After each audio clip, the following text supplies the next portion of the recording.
أعوذ بالله من الشيطان الرجيم. بسم الله الرحمن الرحيم. السلام عليكم ورحمة الله وبركاته. الحمد لله رب العالمين، وبه نستعين على أمور الدنيا والدين، والصلاة والسلام على أشرف الأنبياء والمرسلين وعلى آله وصحبه أجمعين. سبحانك لا علم لنا إلا ما علمتنا إنك أنت العليم الحكيم. قال رب اشرح لي صدري ويسر لي أمري واحلل عقدة من لساني يفقه قولي. اللهم يسر ولا تعسر.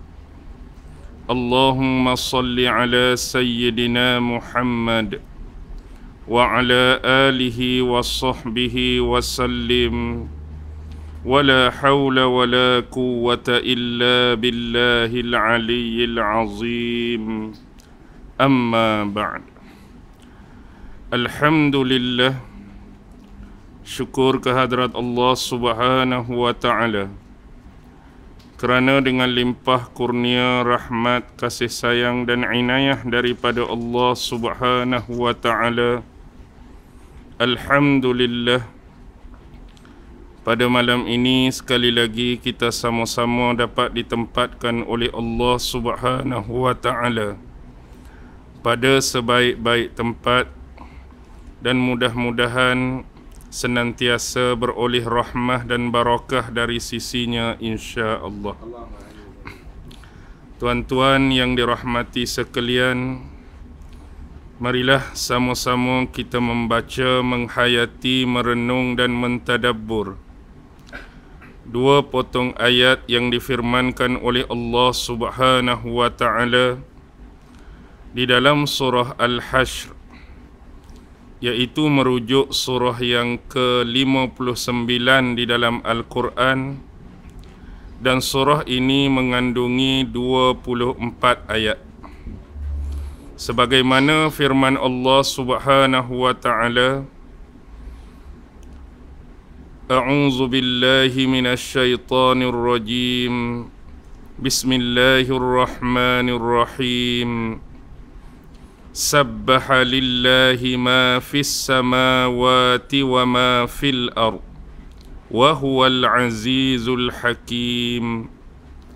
Huwallazi akhrajal ladzina kafaru min ahlil kitabi min diyarihim li awwalil hashr ma zanantum an yakhruju wa zannu annahum mani'atuhum husunuhum min Allah fa'atahumullahu min haitsu lam yahtasibu wa qadhafa fi qulubihimur ru'b yukhribuna buyutahum biaydihim wa aydil mu'minin fa'tabiru ya ulil absar. Surah Al-Hashr ayat pertama dan ayat yang kedua. Surah Al-Hashr sebagaimana yang disebutkan di dalam muqaddimah Tafsir Al-Quranul Azim karya Al-Imam Al-Hafiz Abul Fida Ibnu Katsir rahimahullahu ta'ala, bahawa surah Al-Hashr adalah merupakan surah Madaniyah, yakni diturunkan oleh Allah kepada Nabi Muhammad di mana? Di Madinah. Dan surah ini sebagaimana yang disebutkan di awal tadi mempunyai 24 ayat, dan dia diturunkan selepas surah Al-Bayyinah, iaitu lam yakunil ladzina kafaru min ahlil kitab. Baik, apa kata Imam Ibnu Katsir dalam muqaddimah surah Al-Hashr? Dahulu salah seorang sahabat besar Rasulullah, iaitu Sayyidina Abdullah ibnu Abbas radhiyallahu ta'ala anhuma, sering mengatakan bahawa surah ini dinamakan dengan surah Bani Nadir. Selain daripada surah Hasyar tu, dia juga disebut sebagai surah Bani Nadir kerana adanya kisah pengusiran Yahudi Bani Nadir di Madinah oleh Rasulullah dan sahabat di dalam surah ini. Ada satu riwayat daripada Sa'id ibnu Mansur yang mengatakan telah menceritakan kepada kami Hashim dari Abu Bishr dari tabi'in besar Sa'id bin Jubair bahawa Sa'id pernah bertanya kepada Abdullah ibnu Abbas tentang surah ini, dan Abdullah ibnu Abbas mengatakan bahawa surah ini diturunkan di Bani Nadir. Begitu juga dengan Asy-Syaikhan. Dalam ilmu hadis, Imam Bukhari dan Imam Muslim juga meriwayatkan hal yang sama, tetapi jalur yang berbeza, yakni bukan jalur Hashim, tetapi dengan sanad yang sama.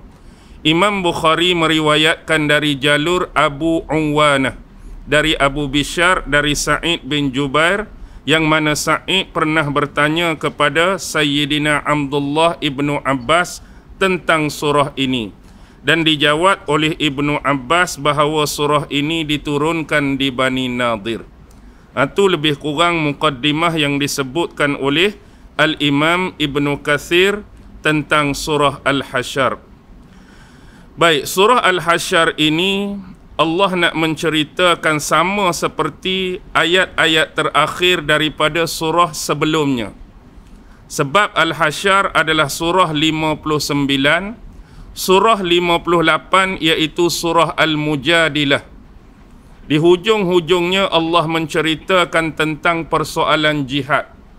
Dan masuk surah Al-Hasyr, sekali lagi Allah nak membicarakan persoalan yang sama, iaitu persoalan jihad. Baik, kalau kita perhati susunan tertib-tertib surah Al-Quran, ada 10 surah. Bermula daripada surah 57 sampai surah 66. Cuba tuan-tuan rujuk dan perhati, surah 57 sampai 66 ada 10 surah. Dan 10 surah ini membicarakan 2 persoalan penting. Pertama ialah persoalan infak, dan yang kedua ialah persoalan jihad. Infak dan jihad. Contoh, 10 surah yang berturut tu, surah yang ke-57 adalah surah Al-Hadid. Surah 58 adalah surah Al-Mujadilah. Surah 59 hak kita baca ni, surah Al-Hasyr. Surah yang ke-60 adalah surah Al-Mumtahanah. Surah 61 adalah surah As-Saff. Surah 62 surah Al-Jum'ah. Surah 63 adalah surah Munafiqun. Surah 64 adalah surah At-Taghabun. Surah 65 adalah surah At-Talaq.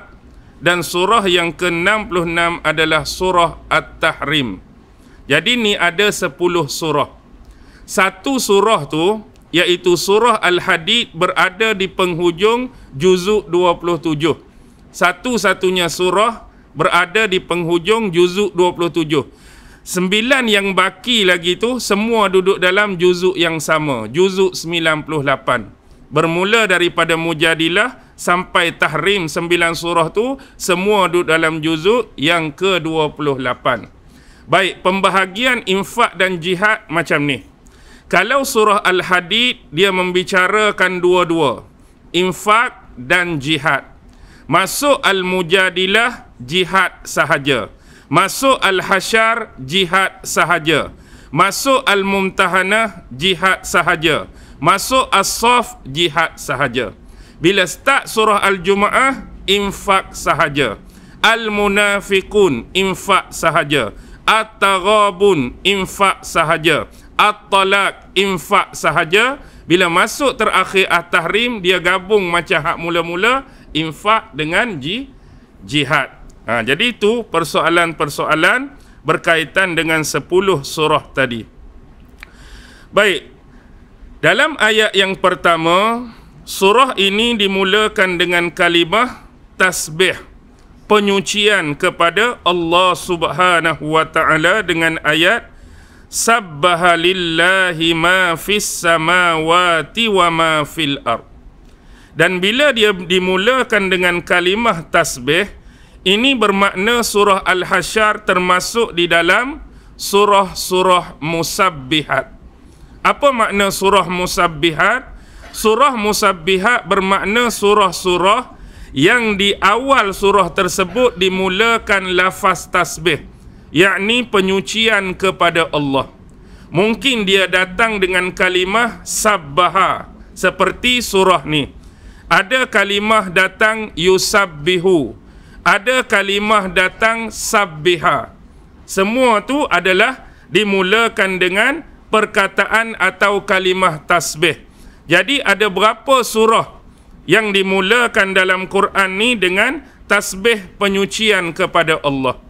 Yang ni adanya perbezaan pendapat di kalangan ulama. Ada kata 6 surah, ada kata 7 surah, ada kata 9 surah, ada kata 10 surah. Jadi secara umum kita dapat tahu biasanya ada 7 surah. Baik, 7 surah tu kita ambil 5 surah duduk dalam 10 tadi dah. 5 surah tu duduk dalam 10 tadi. Tuan-tuan boleh cek. Pertama, surah Al-Hadid dimulakan dengan kalimah tasbih. Ada tadi. Yang kedua, surah ni Al-Hasyr dimulakan dengan kalimah tasbih. Kemudian surah As-Saff dimulakan dengan kalimah tasbih. Surah Al-Jumu'ah dimulakan dengan kalimah tasbih, dan surah At-Taghabun dimulakan dengan kalimah tasbih. Jadi daripada 7 surah musabbihat, 5 tu duduk dalam 10 tadi dah. Baki lagi 2 duduk di mana? 2 lagi duduk pada surah Al-Isra. Subhanallazi asra bi'abdihi lailan tu. Dan yang ketujuh terakhir duduk dalam surah Al-A'la. Sabbihisma rabbikal a'lal ladzi.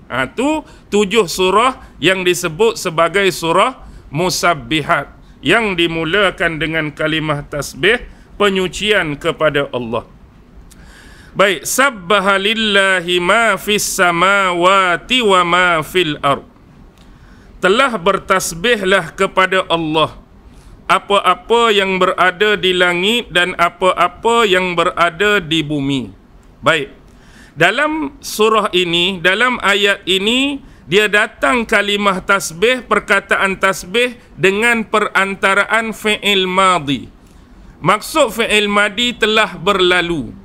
Ada surah tertentu dia datang dalam bentuk fi'il mudhari', sedang melakukan. Dan ada surah membincangkan akan datang. Ni nak membawa maksud kepada kita, semua makhluk Allah yang Allah jadikan, sama ada mereka ni adalah penghuni langit atau mereka ni penghuni bumi, sebelum ni pun mereka semua ni telah bertasbih kepada Allah Subhanahu wa taala sebelum ni. Dan sekarang ini pun, detik ini, masa ini pun ada makhluk-makhluk Allah yang juga sedang bertasbih kepada Allah. Dan akan datang sekalipun, hak nak mari ni, hak tak tahu seminit lepas ni, 2 minit lepas ni, sampailah dunia ini dikiamatkan oleh Allah, juga akan ada makhluknya sama ada di langit dan bumi yang tetap akan bertasbih menyucikan zat Allah Subhanahu wa taala. Jadi apa kepentingan tasbih? Kepentingan tasbih ialah kita nak menyucikan, kita nak cleansing, kita nak buang kekotoran-kekotoran yang dinamakan sebagai syirik kepada Allah. Tu tujuan tasbih yang besar dan terpenting. Kerana kalimah tasbih ni adalah mazhar. Apa maksud mazhar? Pernyataan kepada kalimah tauhid. Sebab bila kita bertasbih kepada Allah, tujuan kita bertasbih nak menyucikan Allah daripada perkara-perkara dan sifat-sifat yang tidak layak untuk kita nisbah dan sandarkan pada Allah. apa saja sifat kelemahan, apa saja sifat kekurangan, apa saja sifat yang tidak berhak dan layak, kita nak buang untuk disandarkan dan dinisbahkan pada Allah. Itulah tasbih. Jadi di sini mengajar kita peranan penting antara dakwah Nabi Muhammad datang ialah untuk menyucikan Allah daripada sifat ini semua. Sifat apa? Sifat-sifat syirik yang tidak layak dan berhak untuk Allah Subhanahu wa taala.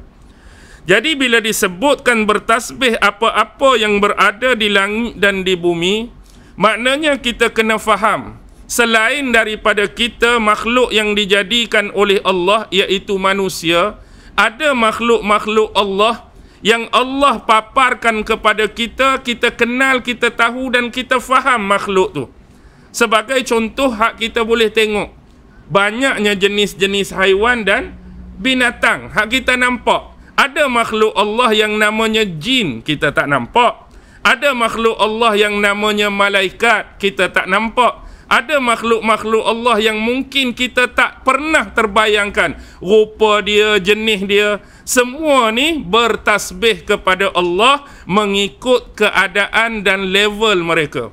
Jadi Allah kurniakan kepada mereka jenis bahasa, jenis suara yang layak untuk mereka bertasbih kepada Allah, tapi kita tak faham. Mungkin ada satu ketika kita dengar burung bunyi ciap tu bukan ciap biasa, tapi dia sedang bertasbih kepada Allah. Mungkin kita dengar suara kata ong, kita ingat panggil hujan, mungkin dia bertasbih kepada Allah. Baik, apapun semua makhluk bertasbih kepada Allah. Wa huwal azizul hakim. Dan dialah Allah zat yang al-aziz, maha perkasa, Al-Hakim, dan dialah Allah zat yang maha bijaksana.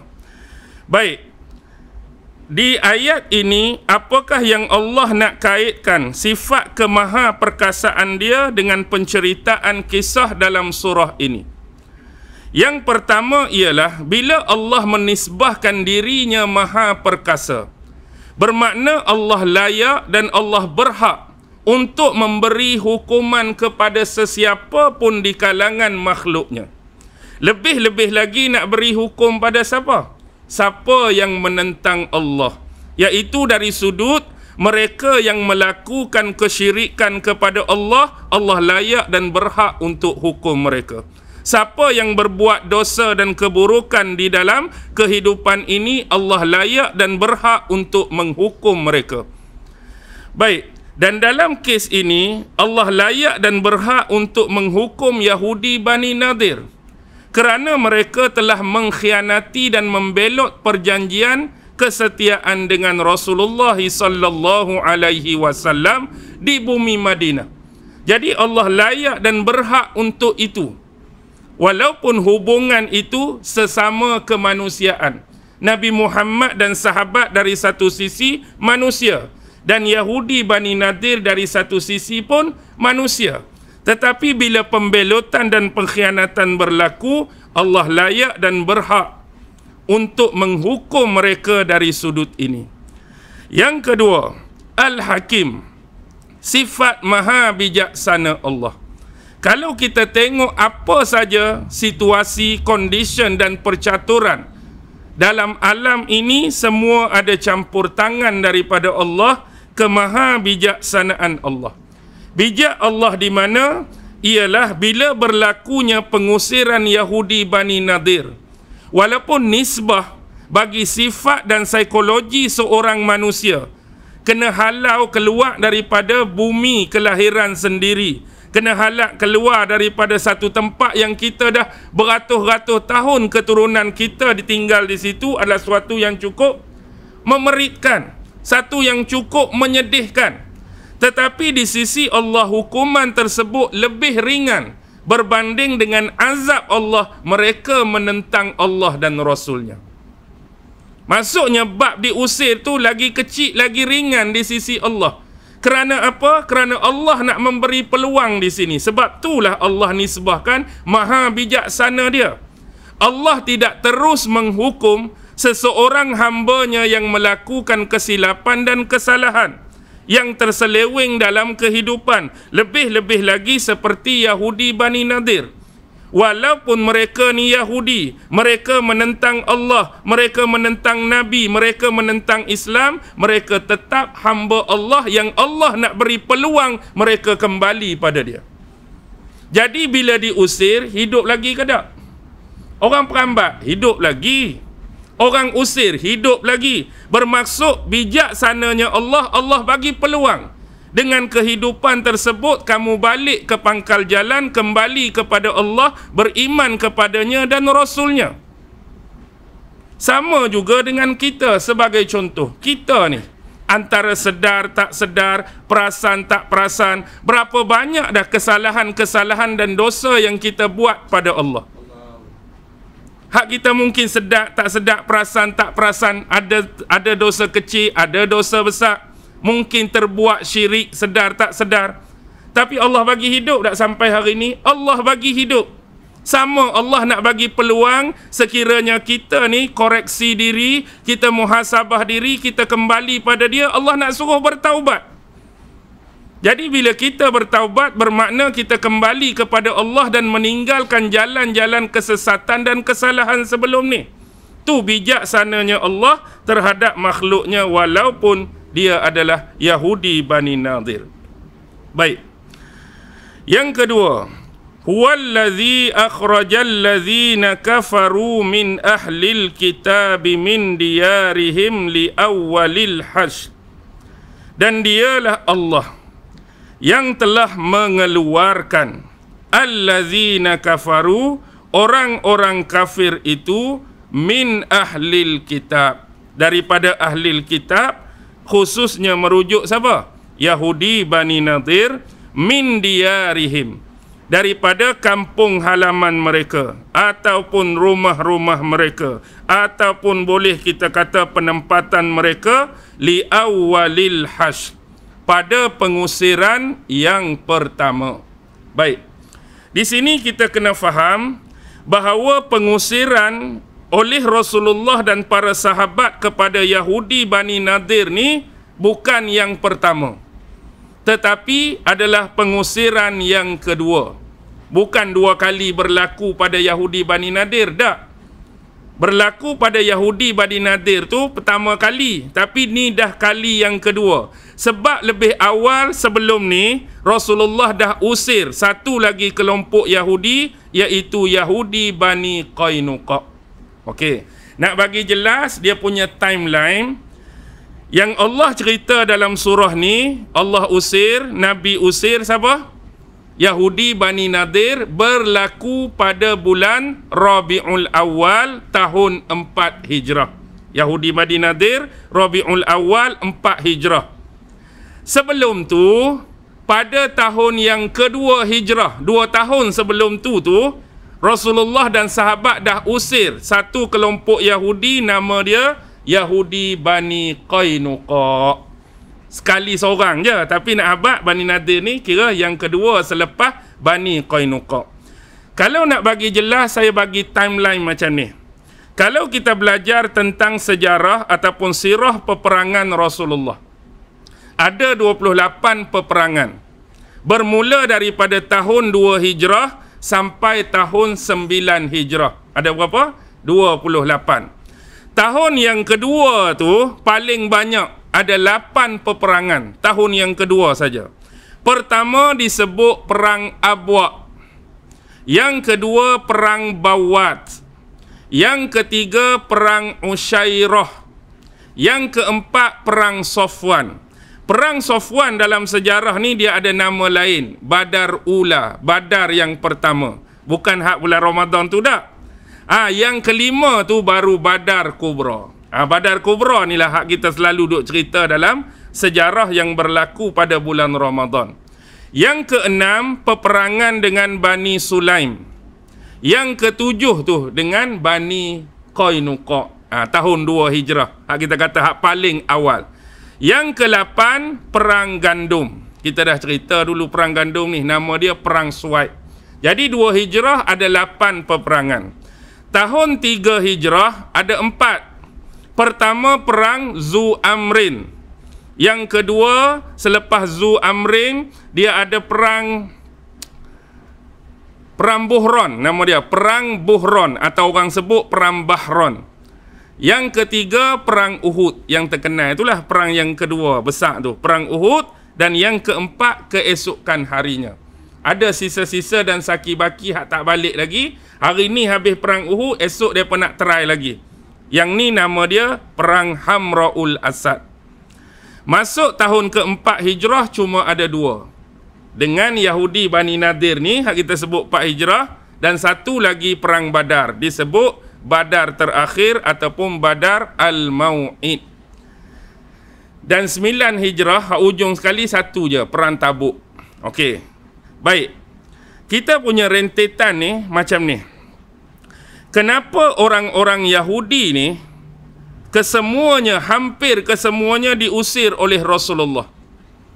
Qainuqa 2 Hijrah, Bani Nadir 4 Hijrah. Nanti setahun kemudian 5 Hijrah lepas perang Ahzab, Bani Quraizah pula akan diusir. Baik. Yahudi ni ada 3 kelompok terbesar di Madinah. Bila mana Rasulullah hijrah, Rasulullah masuk ke Madinah, macam kita sebut tadi, ada Qainuqa, ada Nadir, ada Quraizah. Jadi start di mana? Mereka mula mempertingkatkan kebencian mereka, kedengkian mereka kepada Rasulullah dan sahabat serta kepada Islam. Ini ekoran berlaku selepas tentera-tentera kafir musyrikin Mekah kalah dan tewas teruk dalam perang Badar. Jadi sebelum berlaku perang Badar tu, orang-orang Yahudi tahu dah umat Islam akan bertempur dengan kafir musyrikin Mekah di medan Badar. Jadi mereka mengharapkan apa? Mereka mengharap dan mengimpikan bahawa tentera Islam akan kalah, akan tewas. Sebab sebelum ni pun Rasulullah dan sahabat mari hijrah ke Madinah, mereka memang tidak suka dengan kedatangan Nabi. Mereka benci dan dengki dengan Nabi. Jadi bila kata nak berlaku perang ni, mereka harapkan tentera Islam kalah. Lebih-lebih lagi kuantiti dan jumlah tu terlampau besar. 1000 nak lawan berapa? 313. Nisbah seorang tentera Islam kena lawan 3 tentera kafir. Kalau kita hari ni bertumbuk, kita seorang nak lawan pihak musuh tu 3. Hak seorang ni lawan 3. Hak seorang ni nak lawan 3. Atas kertas siapa menang? Atas kertas tentera kafir musyrikin Mekah lah. Kalau nak dibandingkan dengan jumlah, memang kalah dah atas kertas. Nak dibanding dengan logistik dan persenjataan, lagi kalah. Tentera kafir musyrikin siap, lengkap bersenjata, ada untanya, tentera berkudanya. Tentera Islam serba naif dan dhaif pada masa tu. Jadi Allah beri bantuan kepada Rasulullah dan sahabat dengan menurunkan apa? Tentera-tentera dari kalangan malaikat. Jadi bila dapat berita kafir musyrikin kalah, lagi nak marahlah. Kita harapkan Islam kalah, tiba-tiba tak kalah, kawan tu pula kalah. Jadi mula meningkatkan kemarahan dan kedengkian. Jadi ekoran daripada itu, ada satu peristiwa yang mana salah seorang pemimpin Bani Nadir, nama dia ialah Ka'ab bin Al-Ashraf. Ka'ab bin Al-Ashraf selain seorang pemimpin, dia juga seorang penyair. Dia sebelum ni banyak mengarang syair-syair yang mencaci, memaki Rasulullah sallallahu alaihi wasallam. Dia buat syair tu nak kata hak huduh-huduh, nak kata hak buruk-buruk terhadap peribadi dan batang tubuh Nabi. Satu ketika kawan ni Ka'ab bin Al-Ashraf, dia bawa sejumlah 40 orang pengikut dia keluar dari kota Madinah. Nak pi mana ni? Nak pi ke bumi Mekah.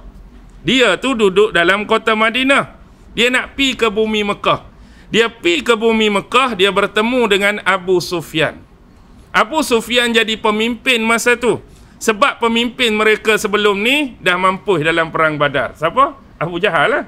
Sebelum ni kan Abu Jahal pemimpin mereka. Perang Badar awal lagi Abu Jahal mampus. Jadi orang angkat Abu Sufyan. Jadi dia pi tu nak buat satu komplot secara rahsia, secara diam-diam, untuk sama membantu, tolong menolong, nak menghancurkan dan menewaskan Rasulullah dan sahabat di Madinah. Tujuan mereka buat tu Bahasa mudahnya, tentera-tentera kafir musyrikin serang daripada pihak luar, mereka akan bertindak gunting dalam lipatan serang daripada pihak dalam. Okey. Bila kawan ni jumpa Abu Sufyan ni bukan orang biasa-biasa, dia pun orang cerdik, dia pun orang intelek. Jadi dia terfikir sesuatu yang agak berbeza. Kerana apa? Kerana apa orang-orang Yahudi ni datang jumpa dia untuk jalinkan ikatan ni? Kerana bagi Abu Sufyan, orang-orang Yahudi, kepercayaan, akidah dan agama mereka lebih hampir dan mirip dengan Muhammad. Bukan dengan kami. Contoh, kepercayaan orang Yahudi beriman kepada Allah. Mereka juga beriman kepada Nabi-Nabi dan Rasul, terutama Nabi mereka, Nabi Musa. Mereka juga beriman dengan kitab yang diturunkan kepada Nabi Musa, kitab Taurat. Dan ini punya persamaan yang hampir dan dekat dengan apa yang Muhammad dakwah dan bawa. Muhammad pun mendakwahkan hanya beriman kepada Allah tanpa mensyirik dan mempersekutukannya. Dia juga diturunkan oleh Allah sebuah kitab Al-Quran sama seperti Nabi Musa. Dan dalam Al-Quran diminta kita semua, sahabat-sahabat di zaman Rasulullah, supaya beriman dan percaya kepada Nabi-Nabi yang Allah cerita dalam Al-Quran.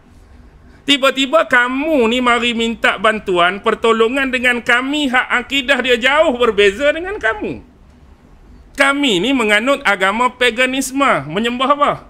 Menyembah berhala, menyembah patung-patung, satu benda yang terlarang dan kontradik dengan kepercayaan kamu dan Muhammad.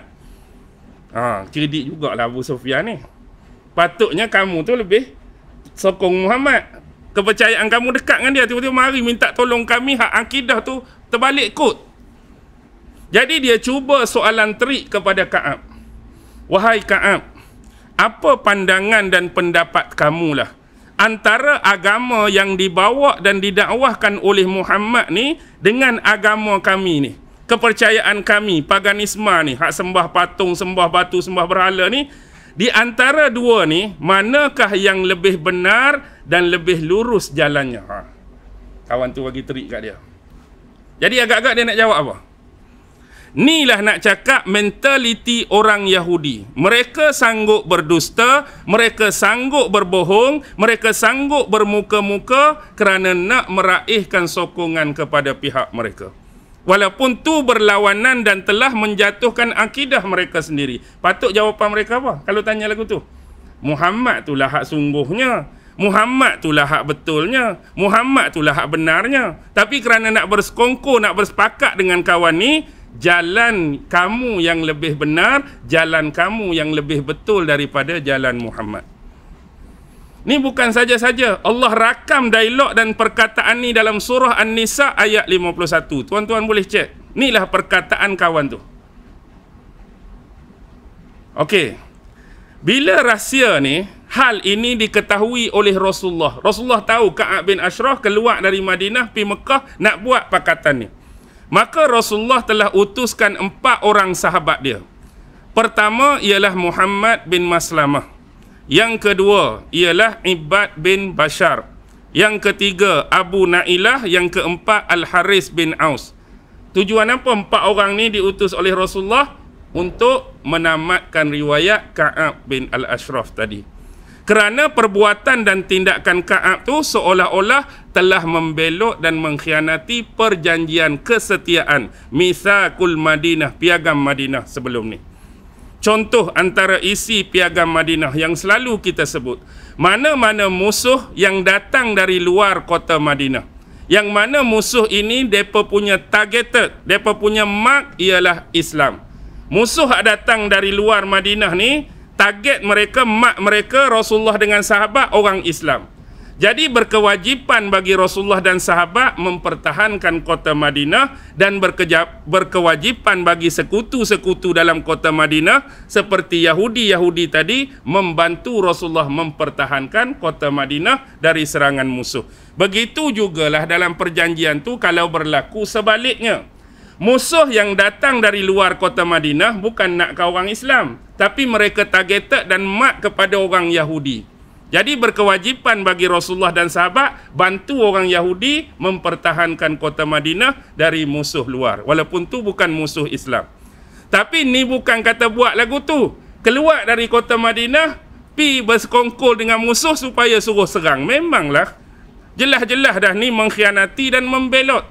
Hukum dia adalah hukum bunuh.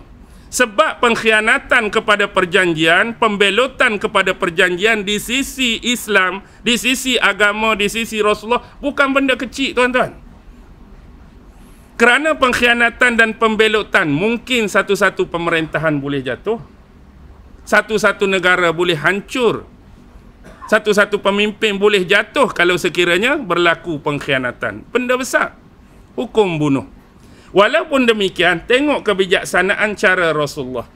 Hak buat PL ni siapa? Dia seorang saja. Maka Rasulullah menghukum dia seorang. Tapi Rasulullah tak kacau Yahudi Bani Nadir yang lain. Sebab hak lain tak terlibat. Kawan tu je terlibat pun. Okey, bagaimana pula dengan Qainuqa sebelum ni? Secara ringkas, Qainuqa sebelum ni, dia berlaku kes seorang wanita muslimah. Wanita muslimah ni, dia pi ke pasar Yahudi, pasar Bani Qainuqa, pasar terbesar di Yasrib untuk berbelanja dan membeli belah.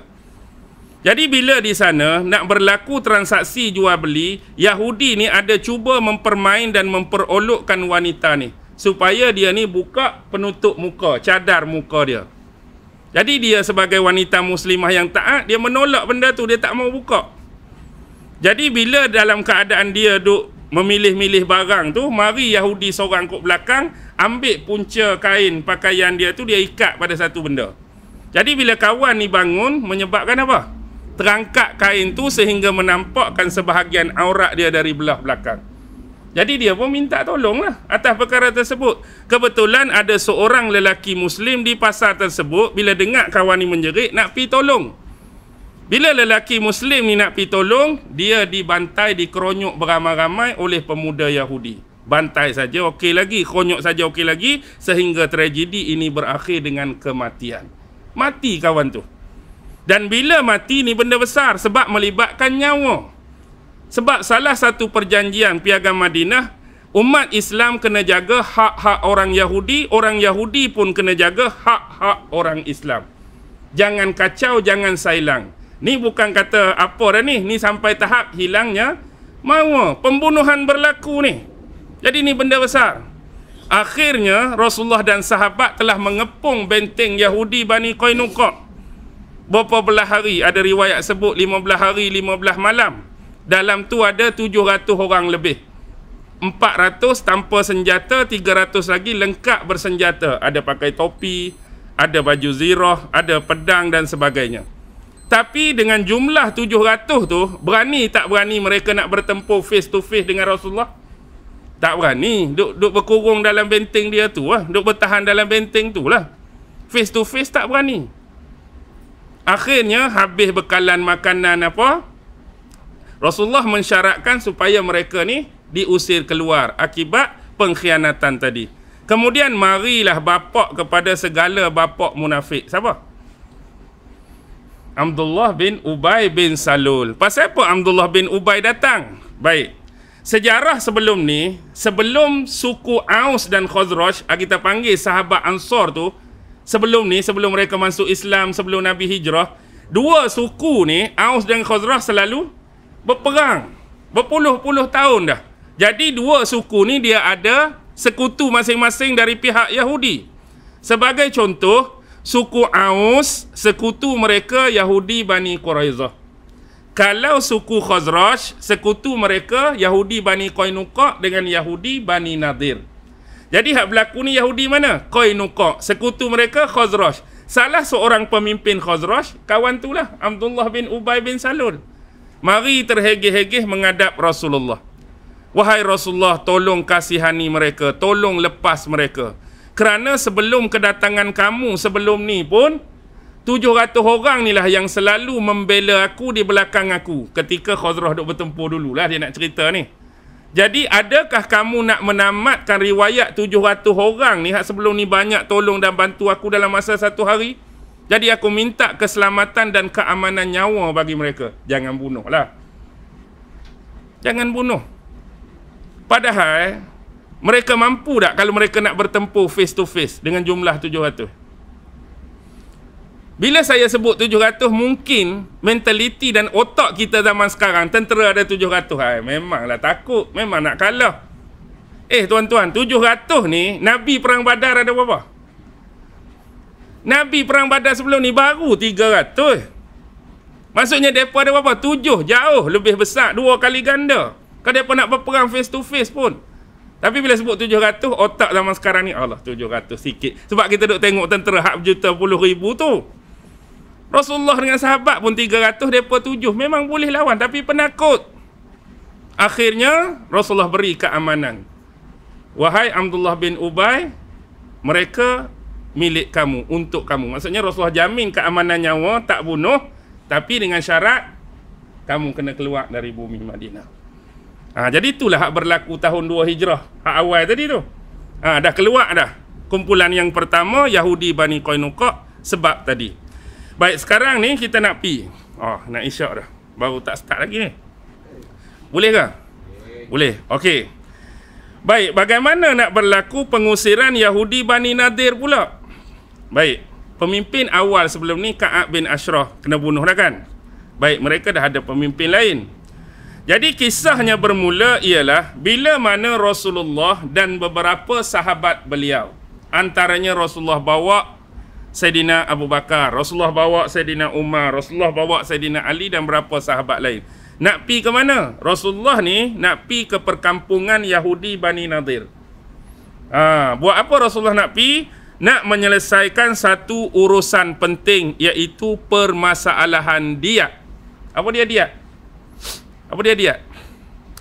Diat ni dalam hukum Islam, sekiranya kita membunuh seseorang dengan niat, dengan sengaja, memang kita niat nak bunuh dia dengan sengaja, maka kalaulah kita ni ditangkap, kita ni dibicarakan, terbukti pembunuhan tu berlaku dengan, kita kata bukan kita ni gila ke, mental ke, memang kita ni siuman, dan kita bunuh kawan tu bila hakim tanya, kamu bunuh ni ada sebab-sebab tu dah, aku memang sengaja. Bukan kata tak ada niat, aku memang ada niat nak bunuh dia. Jadi, hukuman dalam Islam ialah hukum kisos, bunuh balas. Tetapi sekiranya kes pembunuhan tu berlaku tak sengaja, tanpa niat. Jadi bila tanpa niat, kalaulah keluarga tu minta imbalan, maknanya orang sebagai pelaku tadi, hak tanpa niat, kena buat pembayaran diat.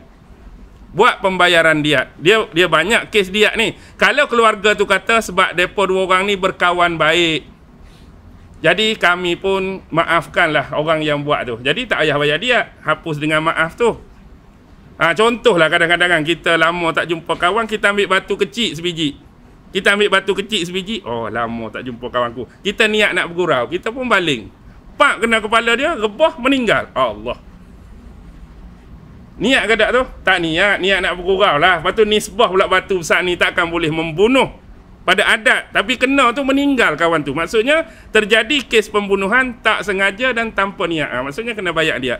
Apa cerita sebenar yang berlaku tentang dia? Kita kena reverse pula. Kena flashback pula. Jadi kena tinggal saat ni Rasulullah berjalan nak pergi Bani Nadir. Isu diat pula. Baik, diat macam ni. Dulu pernah Rasulullah, secara ringkas kita nak cepat, Rasulullah hantar satu rombongan sahabat. Tujuan dia untuk mendakwahkan Islam dan mengajarkan Islam kepada satu suku yang berada di Najd.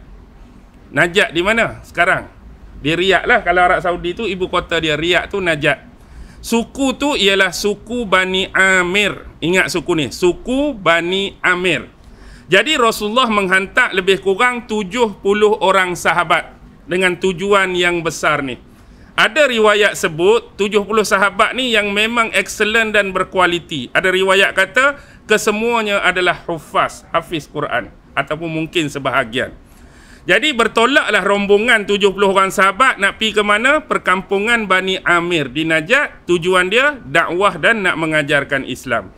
Bila sampai di satu tempat ni nama dia Bi'run Ma'unah. Ni dah dalam sejarah disebut peristiwa dan tragedi Bi'run Ma'unah. Jadi sahabat yang 70 orang tadi berehat di sini, berhenti letih. Jadi bila nak berjalan jauh ni, banyaklah bawa bekalan, bawa unta-unta yang lebih. Jadi bila duduk berkemah tu, ada 2 orang sahabat ditugaskan untuk mengembalakan unta-unta ni lah. Jadi nak mengembala unta ni takkan tempat berkemah. Carilah tempat-tempat yang sesuai unta nak cari makan, nak cari minum tu. Jadi 2 orang ni bawa unta ni agak jauh daripada tempat berehat, tempat perkemahan tu. Siapa 2 orang ni? Pertama ialah Amru bin Umayyah Ad-Dhamiri. Yang kedua ialah Munzir bin Uqbah bin Amir. Jadi 2 sahabat ni jaga dan gembala unta. Ringkas cerita, tiba-tiba 2 sahabat ni jadi pelik dan aneh. Pasal apa pelik dan aneh? Kerana mereka melihat seolah-olah ada sekawanan burung pemangsa. Kita sebut burung apa tu? Burung herring ke apa? Burung herring tiba-tiba terbang ke arah perkemahan tadi. Pelik ni, pasal apa burung ni ramai-ramai pergi situ. Jadi untuk mencari tahu sebab dia, 2 orang ni pun kembali semula ke tapak perkemahan.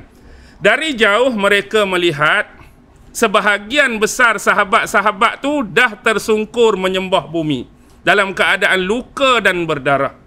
Rupa-rupanya suku Bani Amir tu yang diketuai oleh Amir bin Tufail dengan sekutu-sekutu dia pi buat apa? Pi serang. Pi bunuh sahabat-sahabat tadi. Jadi bila melihat keadaan tersebut, 2 orang ni masing-masing berbicara. Amru bin Umayyah Ad-Dhamiri bagi cadangan dan saranan.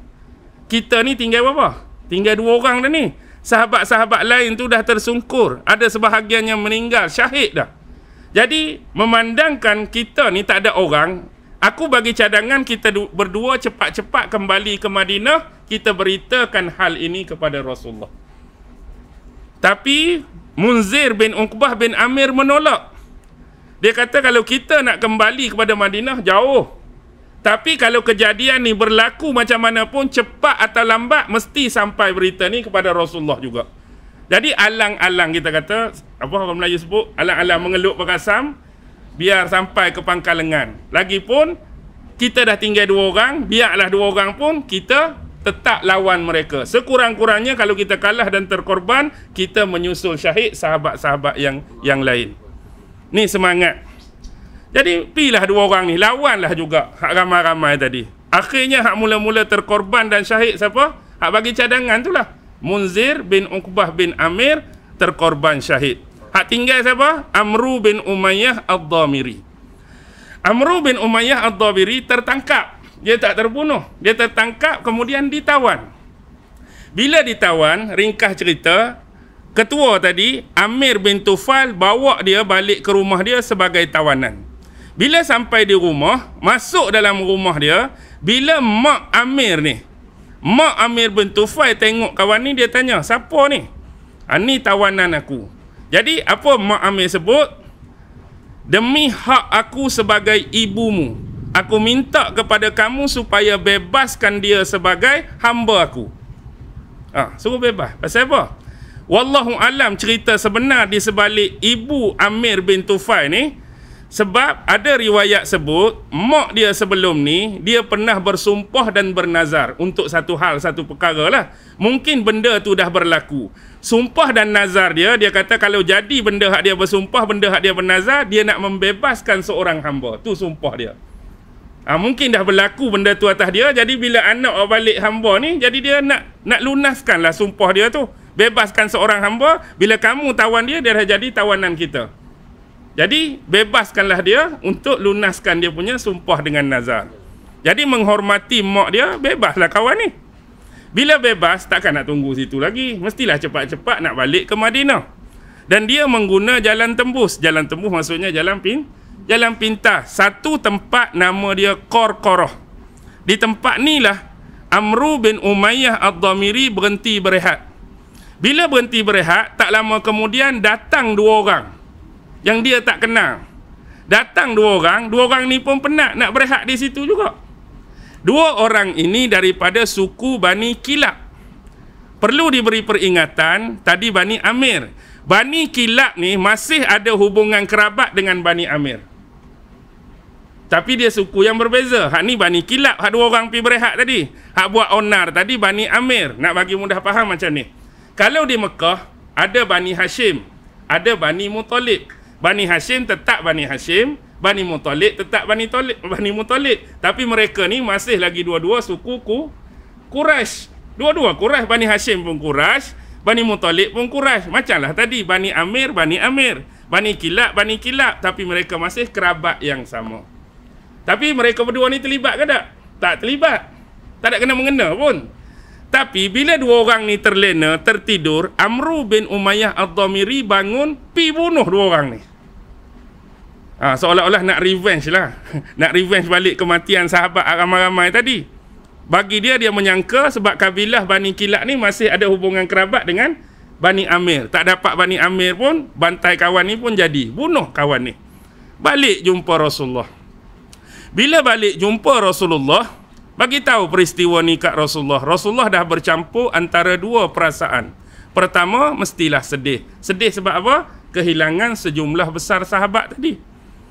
Mereka Rasulullah lepaskan dengan niat yang suci. Nak pergi mana? Nak pergi dakwah dan mengajarkan Islam. Tiba-tiba jadi lagu ni. Sedih Nabi. Yang kedua, geram. Geram dengan tindakan Amir bin Tufail tadi. Sehingga berkhianat dan sanggup membunuh sahabat-sahabat tadi. Sebab itulah ada riwayat yang menyebutkan Rasulullah ni atas peristiwa ni, setiap kali solat subuh selama 30 hari Rasulullah baca kunut nazilah. 30 hari setiap solat subuh Rasulullah baca kunut nazilah untuk apa dia? Mendoakan keburukan dan kecelakaan orang yang melakukan peristiwa tersebut. Sebab di sisi Rasulullah tu besar. Kehilangan hampir 69 nyawa sahabat. Ada riwayat sebut demikian. Jadi satu lagi benda yang disesalkan oleh Rasulullah ialah Amru bin Umayyah Ad-Dhamiri pi bunuh orang yang tak terlibat tu lah. Dua orang. Jadi sebenarnya di sisi Rasulullah sebelum ni Rasulullah ada perjanjian persahabatan dengan Bani Kilab tu. Jadi sebab itulah Rasulullah nak bayar apa? Nak bincang isu diat ni. Diat bagi pihak Amru bin Umayyah ni. Jadi dalam perjanjian Rasulullah boleh minta bantuan. Berkemungkinan lah orang-orang Islam dah bagi sumbangan untuk duit diat tu mungkin tak cukup. Jadi Rasulullah nak pergi jumpa pemimpin Yahudi ni, nak minta top up lah, kita kata tolong bantu nak pergi bayar diat bagi pihak tu. Kan kita bersekutu. Jadi itulah tujuan Rasulullah. Ni baru kembali. Inilah flashback daripada saya, Kampung Pisang apa tu kan. Jadi dia balik semula. Tadi nak cerita pasal apa berlaku diat tu. Jadi bila Rasulullah pergi ke sana, jumpa dengan pemimpin Yahudi Bani Nadir. Nama dia ialah Huyai bin Akhtab. Huyai bin Akhtab. Di satu masa, Huyai ni, dia jadi bapa mertua Nabi. Huyai ni jadi bapa mertua Nabi. Cari salah seorang isteri Nabi yang satu-satunya berdarah Yahudi. Siapa? Safiyah binti Huyai. Inilah. Safiyah binti Huyai itu Rasulullah kahwini 7 Hijrah selepas perang Khaybar selepas perang Khaybar. Jadi hak ni bakal bapa mertua lah dalam kes ni. Huyai bin Akhtab tu tak jadi apa-apa lagi. Jadi bila jumpa dengan Huyai, ringkas cerita Rasulullah ceritalah kedudukan sebenar. Apa tujuan Rasulullah datang untuk minta bantuan. Jadi dia pun buat helah, kata aku tak boleh bagi keputusan ni sebab melibatkan semua. Jadi beri masa untuk kami berbincang dan berfikir. Jadi sebelum mereka bincang dan fikir, Rasulullah diminta dengan sahabat duduk di satu sudut. Satu penempatan, satu rumah, dan rumah tu di tepi bukit. Jadi Rasulullah dengan sahabat tunggu di situ. Dia pun pergi belakang.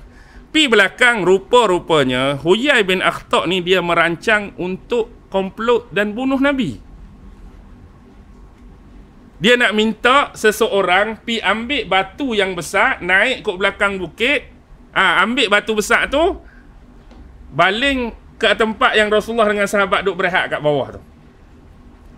Jadi orang yang ditugaskan, diupah untuk lakukan tugas tersebut, dalam kitab sirah disebut nama dia Amru bin Jahshin. Hak kata nak ambil batu, hak nak pergi buang tu.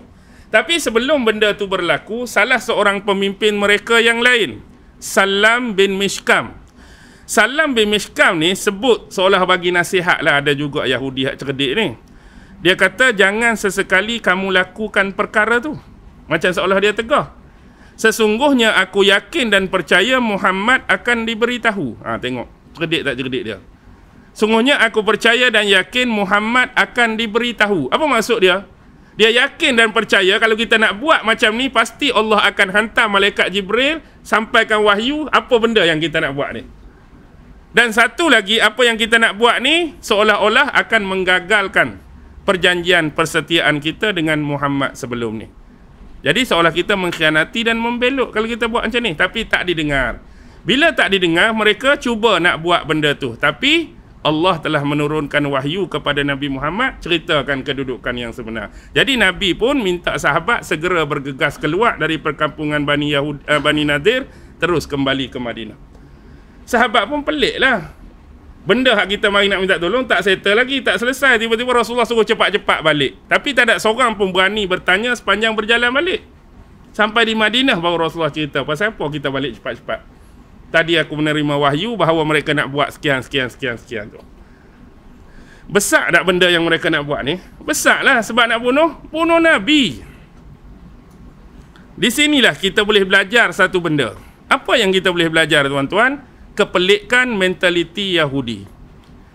Kepelikan mentaliti Yahudi. Yahudi ni kalau tanya mereka, siapa Tuhan kamu? Siapa Tuhan yang kamu beriman? Pasti jawapan dia, Allah. Kamu percaya tak Nabi-Nabi? Walaupun dia tolaklah Nabi Muhammad. Nabi-Nabi selepas Nabi Musa, Nabi Bani Israel, Nabi sebelum tu, dia pasti akan jawab beriman dan percaya. Kamu percaya tak Allah turunkan Taurat pada Musa? Ya. Injil pada Isa? Ya. Zabur pada Daud? Ya. Tapi tuan-tuan cuba bayangkan, dengan hal demikian dinisbahkan pada mereka, percaya dan beriman kepada Allah, percaya dan beriman kepada Nabi-Nabi dan Rasul, percaya kepada kitab-kitab yang diturunkan oleh Allah kepada sebahagian Nabi Rasul. Tapi dalam masa yang sama Allah rekod dan rakam dalam sejarah, mereka lah yang paling banyak membunuh Nabi-Nabi dan Rasul. Boleh bayang tak orang otak macam ni? Hak dia beriman tu Allah, hak dia beriman tu Nabi Rasul, hak dia beriman tu kitab. Kumpulan dia lah yang Allah cerita bunuh Nabi-Nabi dan Rasul. Mereka ni bengong punya pening mentaliti. Nabi dan Rasul pun boleh mereka bunuh. Tegamuk mereka nak bunuh. Pelik.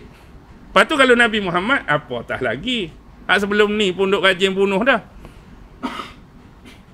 Satu lagi, Allah rakam dalam Quran An-Nisa 157. Mereka rasa bangga bila mereka dapat menangkap dan menyalib Nabi Allah Isa alaihi salam. Walaupun hak salib sebenar tu isu lain. Tapi Yahudi yang berpakat dan bersekongkol dengan pemerintahan interim Rom di Palestin pada masa tu, mereka lah yang memfitnah Nabi Isa. Kononnya Nabi Isa dan pengikutnya nak bangun memberontak terhadap pemerintah Rom. Jadi kawan ni pun carilah. Lepas tu bila cari dapat tu biarlah orang lain. Tapi nak habaknya bila dapat, hukuman dia tiang salib. Jadi mereka berbangga seolah-olah campur tangan mereka dapat membunuh Nabi Allah ni. Teruk. Allah juga rakam dalam Al-Quran, ulama-ulama yang dipercayai mereka, ulama-ulama itulah yang mengubah status hukum Allah. Allah sebutkan mereka menghalalkan apa yang diharam Allah, mereka mengharamkan apa yang Allah halal. Hari itu kita dah cerita besar, menghalalkan dan mengharamkan sesuatu benda ni hak Allah. Orang lain tak boleh kacau. Nabi Muhammad pun tak boleh nak menentukan, kecuali datangnya wahyu daripada Allah. Benda ni boleh, benda ni tak boleh. Ulama ada dalam kitab tu pun ijtihad daripada nas Al-Quran, daripada hadis Nabi, nak kata benda ni boleh, nak kata benda ni tak boleh. Bukan main-main. Dia ni suka-suka je. Hak ni halal, hak ni haram, ikut dia. Antara lain, mereka menjual ayat-ayat Allah dengan harga yang murah demi kepentingan peribadi dan saku mereka. Ni semua adalah bentuk penentangan terhadap Allah. Ni nak bunuh Nabi Muhammad pula. Pelik lah orang lagu ni. Kita tak kerti lah. Tapi Allah nak ajak kita. Baik. Atas dasar yang sama, cubaan membunuh Nabi, Nabi hantar sahabat dia Muhammad bin Maslamah. Macam tadilah. Muhammad bin Maslamah pergi minta kepada mereka. Mereka ni diberi tempoh cuma 10 hari. Sekiranya gagal berbuat demikian, keluar daripada bumi Madinah dalam tempoh 10 hari, maka hukuman dia adalah penggal, bunuh. Ni sebab mengkhianati janji satu, percubaan nak bunuh Nabi. Besar ni. Jadi mereka ni sama macam Qainuqa juga. Berani ke penakut? Sembang kencang lah, penakut. Jadi bila penakut, setuju nak keluar. Bila setuju nak keluar, bapak segala bapak tu mari pula. Tadi lah. Siapa dia? Abdullah bin Ubay bin Salul. Sebab suku Khazraj, dia pemimpin Khazraj, Qainuqa dengan Bani Nadir. Tapi dia tak pergi jumpa Nabi. Sebab apa? Sebab hari tu dah dia minta keamanan nyawa. Ni buat onar kali kedua, tak berani lah nak minta benda yang sama. Tapi dia pergi kepada Huyai bin Akhtab dengan Salam bin Mishkam. Dia kata apa? Dia kata, kalau kamu keluar dan diusir, kami pun akan ikut keluar bersama kamu. Oh, kencing kuat tu. Kalau kamu ni diusir keluar, kami pun, hak sekutu kamu sebelum ni, akan keluar bersama kamu. Jadi aku minta kamu bertahan. Kerana apa kamu bertahan? Kerana kamu perlu ingat, di belakang aku ni ada pengikut aku 2,000 orang. Cuba bayangkan, kamu dengan jumlah kamu, aku topak pula dengan 2,000, kemudian kita masih ada sekutu kamu, Yahudi Bani Quraizah. Dia pun akan tolong kita. Kemudian satu suku lain, suku Bani Ghatfan, juga akan tolong kita.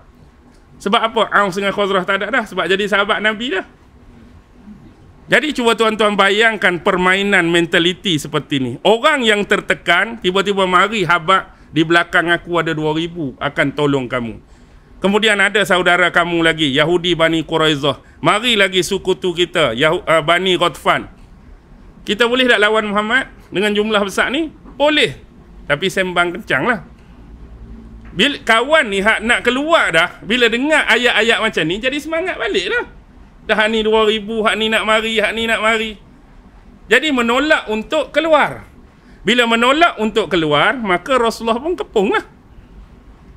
Jadi bila Rasulullah kepung, wa qazafa fi qulubihimur ru'ba, dan Allah telah melemparkan dan mencampakkan dalam hati mereka perasaan cemas dan takut. Sebab tu mereka bertahan dalam benteng mereka tu, Allah letak dalam hati musuh ni cemas dan takut. Kerana apa cemas dan takut? Okey, kita boleh tengok. Cuba tengok ayat yang ke-11. Ayat yang ke-11 ni Allah nak cerita benda tadi. Alam tara ilal ladzina nafaku. Tidakkah kamu melihat orang yang nafaku? Allah sebut terus sifat tu, nafaku, manusia yang munafik. Merujuk pada siapa? Abdullah bin Ubay bin Salul. Yaquluna li ikhwanihim, dan dia berkata kepada sahabat-sahabat dan saudaranya, allazina kafaru, yang kafir itu, min ahlil kitab, daripada Yahudi Bani Nadir, la in ukhrijtum lanakhrujanna ma'akum, sekiranya kamu keluar ataupun diusir, kami juga akan keluar bersama kamu. Kataan tu Allah rakam. Wala nuti'u fikum ahadan abada, dan kami sesekali tidak akan memberikan ketaatan kepada sesiapa pun yang menyusahkan kamu selama-lamanya. Walaupun arahan tu, perintah tu datang dari Muhammad sekalipun, kami tidak akan taat. Kalaulah perintah tu untuk menyusahkan kamu, Yahudi Bani Nadir, kami tak akan taat perintah tu selama-lamanya. Maksudnya kami akan menyebelahi kamu dan kami tak akan taat perintah Muhammad. Wa in qutiltum, dan sekiranya kamu diperangi, lanansurannakum, kami yang akan membantu kamu. Wallahu yashhadu, ini poin dia. Dan Allah menyaksikan bahawa innahum lakazibun, sesungguhnya mereka tu adalah pembohong, penipu, pendusta, kencing berdiri, sembang kencang. Baik, apa yang Rasulullah buat? Rasulullah di luar tu minta sahabat dia tebang sebahagian pohon-pohon kurma daripada kebun kurma Yahudi Bani Nadir. Sebab sebelum sampai ke benteng mereka tu dipenuhi dengan kebun kurma. Oh, saya terlupa, saya habaklah sikit. Antara sisi istimewa tiga Yahudi ni, kalau Yahudi Bani Qainuqa, mereka terkenal dengan pertukangan. Bab pertukangan emas, Yahudi Bani Qainuqa. Pertukangan barang-barang besi, terutama senjata. Buat topi besi, buat baju besi, buat baju perang, buat pedang dan sebagainya tu kehebatan Yahudi Bani Qainuqa. Manakala kalau Yahudi Bani Nadir, mereka terkenal dengan pertanian. Sebab tu Yahudi Bani Nadir banyak kebun-kebun kurma, kebun-kebun buah. Kebanyakan buah-buah sebahagian besar yang ada di pasar tu adalah datang dari kebun Yahudi Bani Nadir. Manakala yang terakhir Quraizah, dia terkenal dengan ekonomi. Dia bab ekonomi. Jadi bila Bani Nadir terkenal dengan pertanian ni, banyak kebun-kebun sebelum nak masuk tu. Jadi Rasulullah suruh sahabat tebang sebahagian. Tebang-tebang tu, pergi kumpul satu tempat, cuh api. Bila cuh api, jadi apa? Mengeluarkan api yang besar dan marak. Asap berkepul-kepul dengan tujuan nak bagi rasa gerun, takut dan cemas kepada musuh yang bertahan dalam benteng tu. Kebun kamu kami dah ranapkan. Kalau kira, bila kita baca etika dan seni peperangan Rasulullah, benda ni boleh buat ke tak boleh buat? Kan antara larangan Rasulullah, jangan tebang pokok, jangan pangkas pokok, jangan rosakkan tanaman, jangan rosakkan kebun. Tapi ni berbeza. Ini berbeza. Sebab ni dengan izin Allah. Baca ayat 5. Ma qata'tum min linatin, dan apa saja yang kamu potong atau apa saja yang kamu tebang daripada pohon-pohon kurma daripada pihak musuh, au taraktumuha, ataupun yang kamu tinggalkan. Maksudnya hak kamu tak tebang, qaimatan ala usuliha, tetap berdiri di atas asalnya, fa biiznillah. Dua-dua ni dengan izin Allah untuk konteks perang ni. Waliyukhziyal fasiqin, dan dia dilakukan semata-mata untuk menghinakan orang-orang yang fasik itu. Jadi di luar tu, kebun kita kena tebang dah, kebun kita kena bakar dah. Dalam ni kita dah hampir putus bekalan makanan. Allah pula campak gerun, cemas, takut. Lepas tu yang paling menyedihkan, apa yang dikencing oleh geng tu tadi tak sampai-sampai. Kami teruk dah ni. Mana hak kata belakang kamu 2,000 orang tu, sekok pun tak sampai. Kena tipu dah kita ni. Mana geng-geng Yahudi Bani Quraizah, saudara Yahudi, tak datang juga. Mana suku Bani Ghatfan, tak datang juga. Di sini Allah nak mengajar, orang Yahudi ni memang bangsa cerdik, memang otak bergeliga. Tapi cerdik Yahudi pun kena kencing dekat siapa? Orang munafik juga. Sebab sifat munafik ni, dia tak duduk pada satu-satu agama, tak duduk pada satu-satu bangsa, tak duduk pada satu-satu warna kulit. Dia semua boleh terjebak dan terjerumus dengan sifat ni. Orang Islam boleh terkena tak sifat munafik? Boleh. Hindu boleh, Kristian boleh. Bangsa Mak Saleh pun boleh jadi munafik, bangsa Melayu pun boleh jadi munafik. Warna kulit, hak kulit putih pun boleh jadi munafik, hak kulit hitam boleh jadi munafik. Hebatnya munafik sebab sifat dia talam dua muka. Pi belah ni dia sembang lagu ni, pi belah ni dia sembang kencing berdiri, pi belah ni dia sembang kari. Dia macam-macam. Dia boleh tukar dia punya personality tu. Yahudi hak cerdik tu pun kena juga kat dia. Akhir sekali menyerah. Bila menyerah, boleh keluar. Rasulullah jamin keamanan nyawa, tapi dengan syarat bawa barang-barang keperluan dan berharga kamu sahaja.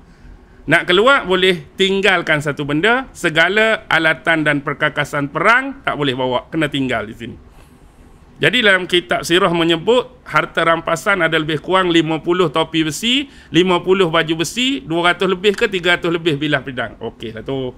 Banyak dah tu persediaan sekurang-kurang untuk perang lagi. Hak lain boleh, tak ada masalah, bawa lah. Kalau kita nisbah hari ni kena usir, kita habak lah. Jangan lupa kamu nak keluar tu, IC kena bawa.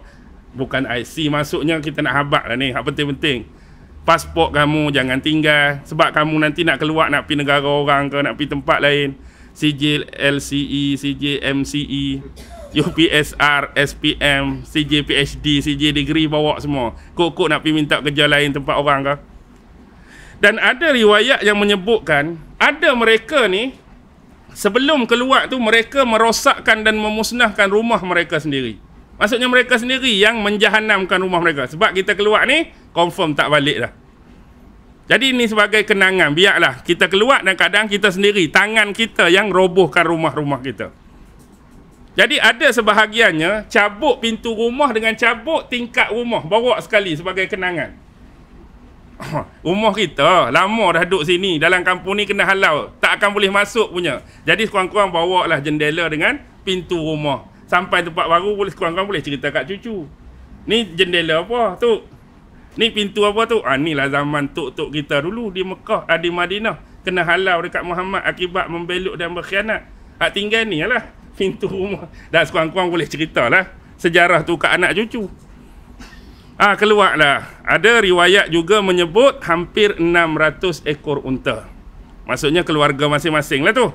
2 tempat sasaran utama, 1 bumi Khaybar. Nanti 7 Hijrah, Yahudi ni jugalah hak Nabi nak berperang, perang Khaybar tu. 1 lagi banyak menuju ke bumi Syam. Negara-negara di Syam tu, hampir bertebaran di sana. Jadi ni adalah pengusiran yang kedua. Jadi nanti setahun kemudian, tahun 5 Hijrah, lepas perang Ahzab. Perang Ahzab pun isu benda yang sama lah. Tentera bersekutu datang ke Pong Madinah, patut Quraizah satu-satu tinggal, tolong Nabi. Dia pula pergi bersekutu dengan musuh, nak serang daripada dalam. Ini pun lepas habis perang Ahzab, dia pula kena halau pula. Semua tu adalah pengkhianatan dan pembelutan. Semua Rasulullah dah halau. Tapi hari ni agak-agak sabar, macam panggil balik je, suruh masuk Mekah Madinah. Perangai PL tak? Tambah-tambah lah ni boleh muka nak Arab sikit, muka putih sikit, bubuh nama. What is your name? Muhammad. What are your religion? I'm Muslim. Tak ada apa. Padahal dalam hati tu pekat Yahudi ke, pekat musuh Islam ke. Dah rupa nak dekat Arab, bubuh nama Islam, pakai jubah, pakai serban, tak ada apa. Jadi itulah kisah tentang pengusiran yang kedua Yahudi Bani Nadir selepas Bani Qainuqa. Mungkin lepas ni kita boleh cerita tentang pengusiran yang ketiga. Okey, kita berhenti di sini. Wabillahi taufiq wal hidayah. Wassalamualaikum warahmatullahi wabarakatuh. A'udzu billahi minasyaitonir rajim. Bismillahirrahmanirrahim. Allahumma innaka ta'lam anna hadhihi al-quluba qad ijtama'at ala mahabbatik والتقت على طاعتك وتوحدت على دعوتك وتعاهدت على نصرة شريعتك فوثق اللهم رابطتها وأدم ودها واهدها سبلها واملأها بنورك الذي لا يخبو واشرح صدورها بفيض الإيمان بك وجميل التوكل عليك وأحيها بمعرفتك وأمتها على الشهادة في سبيلك إنك نعم المولى ونعم النصير وصلى الله على سيدنا محمد وعلى آله وصحبه وسلم والحمد لله رب العالمين. الله أكبر.